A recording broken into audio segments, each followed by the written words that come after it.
ഘർ വാപ്പസിക്ക് സ്വർഗത്തിലെ ദൈവവും ദൈവസഭയും എന്നെപ്പോലെയുള്ള ദൈവദാസന്മാരും തികച്ചും അനുകൂലമാണ്. ABC മലയാളം ന്യൂസ് ചാനലിൽ ശ്രീമാൻ സുനിൽ വടയാറും വിശ്വ ഹിന്ദു പരിഷത്ത് നേതാവ് അഡ്വക്കേറ്റ് അനിൽ വിളയിൽ ഇവർ ചെയ്ത ഒരു വീഡിയോയിൽ ഇത് വളരെ വ്യക്തമായി രേഖപ്പെടുത്തിയിരിക്കുകയാണ്. അതിനു മാത്രമല്ല, സംഘപരിവാറിൻ്റെ നോർത്ത് ഇന്ത്യയിലും മറ്റ് പലയിടത്തും ചെയ്തുകൊണ്ടിരിക്കുന്ന ഒരു പ്രത്യേക അജണ്ടയാണ്, പ്രത്യേക പ്രോഗ്രാമാണ് ഘർ വാപ്പസി. അത് ഞങ്ങൾ എതിരല്ല. അത് നിങ്ങൾ നിർബന്ധിച്ചാണെങ്കിലും, പണം കൊടുത്തിട്ടാണെങ്കിലും, ജോലി കൊടുത്തിട്ടാണെങ്കിലും, പീഡിപ്പിച്ചിട്ടാണെങ്കിലും, ഏത് രീതിയിലും നിങ്ങൾ ഘർ വാപ്പസി നടത്തണം. അതിന് ചില പ്രധാന കാരണങ്ങൾ പറയാൻ വേണ്ടിയുണ്ട്. അതിനുശേഷം അനുബന്ധമായി എനിക്കൊരു ചോദ്യമുണ്ട്. അതിൻ്റെ അവസാനം യഥാർത്ഥ ഘർ വാപ്പസിയെക്കുറിച്ചും ഞാൻ പറയാൻ വേണ്ടി ആഗ്രഹിക്കാം. ഇന്നത്തെ ക്രിസ്തീയ സഭയിൽ ദൈവവചനപ്രകാരമല്ലാതെ വന്നു ചേർന്ന, സത്യദൈവത്തെ അറിയാതെ, യേശുവിനെ അറിയാതെ, യേശുവിനെ അനുഭവിക്കാതെ വന്നു ചേർന്ന വലിയൊരു കൂട്ടമുണ്ട്. പ്രത്യേകിച്ച് സൗഖ്യം പ്രാപിക്കാനും അനുഗ്രഹവും സമൃദ്ധിയും സാമ്പത്തിക അഭിവൃദ്ധിയും ഒക്കെ പ്രാപിക്കാൻ വേണ്ടി വന്ന വലിയൊരു കൂട്ടം ദൈവസഭയ്ക്കകത്തുണ്ട്.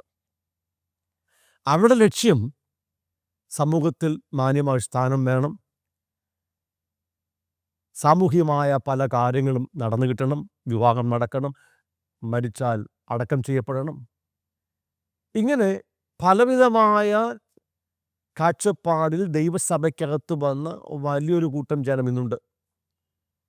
അതുപോലെ തന്നെ ഇത്തരത്തിലുള്ള ശുശ്രൂഷ ഉപജീവന മാർഗമായി ബൈബിൾ സ്കൂളിലൊക്കെ പഠിച്ച് ഡിഗ്രിയും എടുത്ത് ശുശ്രൂഷകരായ, ദൈവത്തെ അറിഞ്ഞിട്ടില്ലാത്ത, പരിശുദ്ധാത്മാവില്ലാത്ത, ദൈവകൃപയില്ലാത്ത ഒരു കൂട്ടം ശുശ്രൂഷകന്മാർ ഇതിനകത്തുണ്ട്. ഇവരൊക്കെ ഒന്ന് നീക്കി ദൈവത്തിൻ്റെ സഭ വിശുദ്ധീകരിക്കപ്പെടണമെന്ന് ഞങ്ങളുടെയൊക്കെ പ്രാർത്ഥനയാണ്. പ്ലീസ്, നിങ്ങൾക്ക് കഴിയുമെങ്കിൽ ഏതെങ്കിലുമൊക്കെ രീതിയിൽ ഇവരെ ഒന്ന് പഴയ മതത്തിലേക്കും ജാതിയിലേക്കും ഒന്ന് മടക്കി കൊണ്ടുപോകണം. ദയവായി പറ്റുമെങ്കിൽ ചെയ്താട്ടെ. വേണ്ട എല്ലാ സഹായങ്ങളും ഞങ്ങൾ ചെയ്തു തരുന്നതായിരിക്കും. ഇന്ന് കാണുന്ന ക്രിസ്തീയ സഭ അത് യഥാർത്ഥ സഭയല്ല, ദൈവസഭയല്ല. ക്രിസ്തീയ മതമായി മാറ്റപ്പെട്ട, അധപ്പതിക്കപ്പെട്ട ഒരു മതമാണ്, പ്രസ്ഥാനമാണ് ക്രിസ്തുവിൻ സഭ. അതിനകത്ത് ശുദ്ധീകരണം നടന്നേ പറ്റൂ. ദൈവം ആഗ്രഹിക്കുന്നു, ഞങ്ങളും ആഗ്രഹിക്കുന്നു. എന്താണ് യഥാർത്ഥ ക്രിസ്തുവിൻ്റെ സഭ? യേശു കർത്താവ് ഭൂമിയിൽ വന്നത് സഭ സ്ഥാപിക്കാൻ വേണ്ടിയാണ്, മതം സ്ഥാപിക്കാൻ വേണ്ടിയല്ല. മനുഷ്യൻ്റെ അടിസ്ഥാന പ്രശ്നം പാപവും പാപത്താൽ ഉണ്ടായ നിത്യമരണവുമാണ്. യേശു ക്രിസ്തു സകല മാനവജാതിക്കും പകരക്കാരനായ ഭൂമിയിൽ വന്ന് സകല മനുഷ്യവർഗത്തിൻ്റെ പാപങ്ങളെ വഹിച്ച് സകല മനുഷ്യനും അനുഭവിക്കേണ്ട മരണം ക്രൂശിൽ അനുഭവിച്ച് അവൻ്റെ രക്തവും ശരീരവും കൊടുത്ത് സകല മനുഷ്യവർഗത്തെയും ദൈവത്തിൻ്റെ ന്യായവിധിയിൽ നിന്ന്, നിത്യമരണത്തിൽ നിന്ന്, നിത്യനരകത്തിൽ നിന്ന് വീണ്ടെടുത്തു, വിലയ്ക്ക് വാങ്ങി അവരെ സഭയാക്കി തീർത്തു. യേശുവിനെ വിശ്വസിക്കുന്നവർ, യേശുവിനെ കർത്താവെന്ന് വാഗൊണ്ട് ഏറ്റുപറയുന്നവർ ദൈവസഭയായി തീരുകയാണ്. അവരിലേക്ക് ദൈവത്തിൻ്റെ ജീവൻ പ്രവേശിക്കുന്നു. ദൈവത്തിൻ്റെ ആത്മാവായ പരിശുദ്ധാത്മാവിനെ അവർക്ക് ദാനമായി കൊടുക്കുന്നു. ഇനി ദൈവസഭയിൽ അവരെ ദൈവം സൗഖ്യമാക്കാൻ തുടങ്ങുന്നു. പാപത്താൽ തകർക്കപ്പെട്ടു പോയ അവരെ ഹൃദയത്തെ, പ്രാണനെ, ബുദ്ധി, മനസ്സ്, വികാരങ്ങളെ പൂർണ്ണമായി സൗഖ്യമാക്കുന്നു. അവരെ പൂർണ്ണമായി വിടുവിക്കുന്നു. എല്ലാ ബന്ധനങ്ങളിൽ നിന്നും അവരെ പൂർണ്ണമായി വിടുവിക്കുന്നു. അവരുടെ തകർന്നു പോയ ദേഹത്തെ സമ്പൂർണമായി വിശുദ്ധീകരിക്കുന്നു. തൻ്റെ വചനം കൊടുത്തും ആത്മാവിനെ കൊടുത്തും ദൈവം അവരെ ക്രമേണ വിശുദ്ധീകരിച്ച് ദൈവത്തിൻ്റെ വിശുദ്ധിയിലേക്ക് അവരെ മടക്കിക്കൊണ്ടുവരുന്നു. അവരെ തകർന്നു പോയ മനസ്സിനെ, ഈ ലോകത്തിൻ്റെ കാലഗതിയിൽ, ലോകത്തിൻ്റെ സിസ്റ്റത്തിൽ പോകുന്ന മനസ്സിനെ സമ്പൂർണമായി പുതുക്കി അവരെ രൂപാന്തരപ്പെടുത്തുന്നു. അവസാനം അവരെ പാപത്തിന്മേൽ, ലോകത്തിന്മേൽ, പിശാചിൻ്റെ മേൽ, ജഡത്തിന്മേൽ എന്നു വേണ്ട എല്ലാ പ്രശ്നങ്ങളുടെ മേൽ സമ്പൂർണ്ണ ജയാളികളാക്കി തീർക്കുന്നു. തീർന്നില്ല, യേശുക്രിസ്തുവിൻ്റെ സ്വരൂപത്തോട് അവരെ അനുരൂപമാക്കി തീർക്കുന്നു. ചുരുക്കത്തിൽ പറഞ്ഞാൽ യേശുക്രിസ്തുവിനെ പോലെ അവരെ മാറ്റുകയാണ്. ഈ ഭൂമിയിൽ ജീവിച്ച ഏക സമ്പൂർണ്ണ മനുഷ്യൻ അത് നസ്രയനായ യേശുക്രിസ്തു മാത്രമാണ്. ഒരു കുറവുമില്ലാത്ത, ഒരു പാപവുമില്ലാത്ത സമ്പൂർണനായ ഏക മനുഷ്യൻ അത് കർത്താവായ യേശുക്രിസ്തു മാത്രമാണ്. The perfect man who ever lived in this world, that is Jesus of നസറത്ത്. അവനാണ് സമ്പൂർണ്ണ പുരുഷൻ. സമ്പൂർണ്ണ പുരുഷൻ്റെ അനേകമായ ഉദാഹരണങ്ങൾ, ലക്ഷണങ്ങൾ വിശുദ്ധ വേദപുസ്തകത്തിൽ പറഞ്ഞിട്ടുണ്ട്. ഒരെണ്ണം പറയാം. വാക്കിൽ തെറ്റാത്തവൻ സമ്പൂർണ്ണ പുരുഷനാണ്.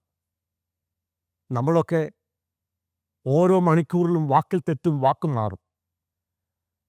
നമ്മൾ ഓരോ സമയത്തും മറ്റുള്ളവരോട് സോറി പറയും, ക്ഷമിക്കാൻ പറയും. എന്നാൽ യേശുക്രിസ്തുവിൻ്റെ ജീവിതത്തിൽ അവൻ ഒരിക്കൽ പോലും വാക്കിൽ തെറ്റിയില്ല. അവൻ ഒരിക്കൽ പോലും ആരോടും ക്ഷമ ചോദിച്ചിട്ടില്ല, പറ്റിപ്പോയി എന്ന് പറഞ്ഞിട്ടില്ല.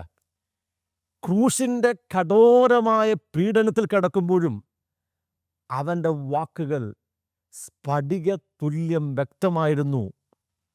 അവൻ്റെ വാക്കുകൾ ഒരിക്കലും തെറ്റിയില്ല. സമ്പൂർണ്ണ പുരുഷൻ്റെ ലക്ഷണമാണ് വാക്കിൽ തെറ്റാത്തവൻ. ഇങ്ങനെ 100 കണക്കിന് ലക്ഷണങ്ങൾ പുസ്തകത്തിൽ രേഖപ്പെടുത്തിയിട്ടുണ്ട്. അങ്ങനെ യേശുക്രിസ്തുവിനെ പോലെ ഒരു സമ്പൂർണ്ണ മനുഷ്യനാക്കി നമ്മെ തീർക്കുന്നതാണ് ദൈവത്തിൻ്റെ സഭ. ഈ ദർശനമില്ലാതെ സഭയിൽ ഒരു വലിയ കൂട്ടം ആൾക്കാരുണ്ട്. അവരെ ഘർ വാപ്പസിയിൽ മടക്കി കൊണ്ടുപോകുവാൻ ഞാൻ നിങ്ങളെ ഉത്സാഹിപ്പിക്കുകയാണ്. ഇനി അനുബന്ധമായ ഒരു ചോദ്യം. എൻ്റെ കാര്യം പറഞ്ഞാൽ, എൻ്റെ 5 or 6 പിൻതലമുറക്കാർ അവർ ക്രിസ്തീയ വിശ്വാസികളാണ്. അതിന് പിമ്പുള്ള ചരിത്രം എനിക്കറിയത്തില്ല. ഞങ്ങൾ ഏത് ജാതിയിൽപ്പെട്ടവരാണെന്നോ ഏത് മതക്കാരായിരുന്നുവെന്നോ എനിക്കറിയത്തില്ല. ഇപ്പോൾ ഞാൻ ഘർ വാപ്പസിയിലൂടെ മടങ്ങി വരികയാണ്. നിങ്ങൾ എന്നെ ഏത് ജാതിയാക്കും? എന്നെ നിങ്ങൾ ബ്രാഹ്മണനാക്കുമോ? എനിക്കൊരു പൂണുനൂൽ തരുമോ? എന്നെ ശബരിമലയുടെ മേൽശാന്തിയാക്കുമോ? ഞാനൊരു പാസ്റ്ററല്ലേ? അതോ നിങ്ങൾ എന്നെ നായരാക്കുമോ? Schedule caste ആക്കുമോ? കേരളത്തിൽ നൂറ്റാണ്ടുകളായി ക്രിസ്തുവിനെ സ്വീകരിച്ച വലിയ കൂട്ടം ആൾക്കാരുണ്ട്. നിങ്ങൾ അവരെ എങ്ങോട്ട് മടക്കിക്കൊണ്ടുപോകും എന്നൊരു ചോദ്യമാണ് അനുബന്ധ ചോദ്യം. ഇനി അവസാനമായിട്ട്, എന്താണ് സത്യമായ ഘർ വാപ്പസി? പറയാം, ഇതുകൂടെ കേൾക്കണം. ദൈവം മനുഷ്യനെ സൃഷ്ടിച്ചത് അവൻ്റെ മക്കളായിട്ടാണ്. അവൻ നമ്മുടെ പിതാവും നാം അവൻ്റെ മക്കളും, നാം അവൻ്റെ ഭവനമാണ്. ദൈവത്തിന് കുടുംബം വേണം. എന്നാൽ ഒന്നാമത്തെ മനുഷ്യൻ ദൈവത്തിൻ്റെ നിയമം ലംഘിച്ച് ദൈവത്തിൻ്റെ കുടുംബത്തിൽ നിന്നും വെളിയിൽ പോയി. സകല മനുഷ്യരും ദൈവത്തിൽ നിന്ന് അകന്നുപോയി. എന്നാൽ ദൈവം തൻ്റെ ഏകജാതനായ പുത്രനെ ഭൂമിയിലേക്ക് അയച്ച് അവൻ്റെ ക്രൂശ് മരണത്തിലൂടെ മനുഷ്യവർഗത്തിൻ്റെ പാപത്തിന് പരിഹാരം വരുത്തി. ഇപ്പോൾ യേശുക്രിസ്തുവിൽ വിശ്വസിക്കുന്നവർക്ക് ദൈവത്തിൻ്റെ മക്കളാകുവാൻ അധികാരം, പ്രിവിലേജ് കൊടുത്തിരിക്കുക. യേശു മരിച്ചത് നമ്മെ ദൈവഭവനത്തിലേക്ക് മടക്കി വരുത്താനാണ്. ഇതാണ് യഥാർത്ഥ കർവാപ്പസി.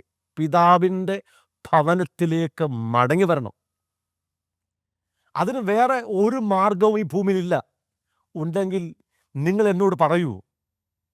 സ്വർഗത്തിലെ പിതാവാം ദൈവത്തിൻ്റെ ഭവനത്തിലേക്ക് മടങ്ങി വരുവാൻ വേറെ എന്തെങ്കിലും ഒരു മാർഗമുണ്ടെങ്കിൽ പ്ലീസ് എന്നോട് പറയൂ, ഞാൻ കേൾക്കട്ടെ.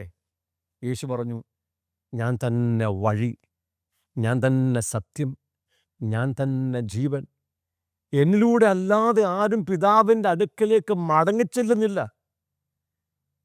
ആ വചനം കേട്ടതുകൊണ്ടാണ്, അതെൻ്റെ അകത്ത് വിശ്വാസമായി പരിണമിച്ചതുകൊണ്ടാണ് ഞാൻ യേശുവിനെ സ്വീകരിച്ചത്.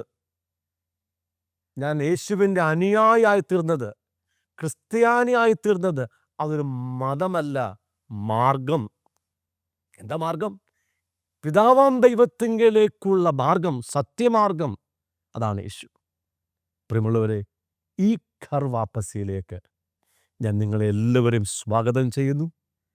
ഈ ഭൂമിയിലെ എല്ലാ രാജ്യങ്ങളും, എല്ലാ മതങ്ങളും, എല്ലാ കാര്യപരിപാടികളും, പ്രസ്ഥാനങ്ങളും ഇവിടെ അവസാനിക്കുമ്പോൾ ഒരിക്കലും അവസാനിക്കാത്ത ദൈവത്തിൻ്റെ നിത്യഭവനത്തിലേക്ക് ഞാൻ നിങ്ങളെ സ്വാഗതം ചെയ്യുന്നു. Thank you. God bless you all.